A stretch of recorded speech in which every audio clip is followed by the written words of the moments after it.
এক পাগলে বলছে, আমার আল্লাহ যদি খুশি হয়ে আমাকে জাহান্নাম দেয় আলহামদুলিল্লাহ। এবার শিক্ষিত সমাজ যারা আমাদের মতো কিছু আছে না, বেশি পণ্ডিত, এবার যাই বলতেছে সবাই চাই জান্নাতে যাইতে, এই পাগলে চাই জাহান্নামে যাইতে। কত বড় গাদা। পাগলে মুস্কি হেসে বলে যায়, হ্যাঁ ঠিকই বলছেন, আপনাদের মতো সুস্থ আমি হতে চাই না, এই পাগলেই থাকতে চাই। এবার তাদের একটু টনক লটলো, কয় কেন?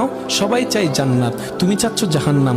বলে যে ভাইয়ারা, আপনারা মনে হয় আমার কথাটা খেয়াল করেন নাই, আমি বলেছি আমার রব যদি খুশি হয়ে, আমার রব যদি খুশি হয়ে আমাকে জাহান্নাম দেয় আমি সেটাও নিতে রাজি। বলে যে এখনো বুঝলাম না।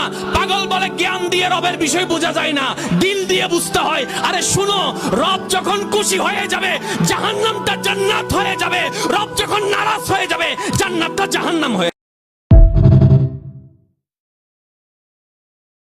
এক পাগলে বলছে, আমার আল্লাহ যদি খুশি হয়ে আমাকে জাহান্নাম দেয় আলহামদুলিল্লাহ। এবার শিক্ষিত সমাজ যারা আমাদের মতো কিছু আছে না, বেশি পণ্ডিত, এবার যাই বলতেছে সবাই চাই জান্নাতে যাইতে, এই পাগলে চাই জাহান্নামে যাইতে। কত বড় গাদা। পাগলে মুস্কি হেসে বলে যায়, হ্যাঁ ঠিকই বলছেন, আপনাদের মতো সুস্থ আমি হতে চাই না, এই পাগলেই থাকতে চাই। এবার তাদের একটু টনক লটলো, কয় কেন? সবাই চাই জান্নাত, তুমি চাচ্ছ জাহান্নাম। বলে যে ভাইয়ারা, আপনারা মনে হয় আমার কথাটা খেয়াল করেন নাই, আমি বলেছি আমার রব যদি খুশি হয়ে, আমার রব যদি খুশি হয়ে আমাকে জাহান্নাম দেয় আমি সেটাও নিতে রাজি। বলে যে এখনো বুঝলাম না।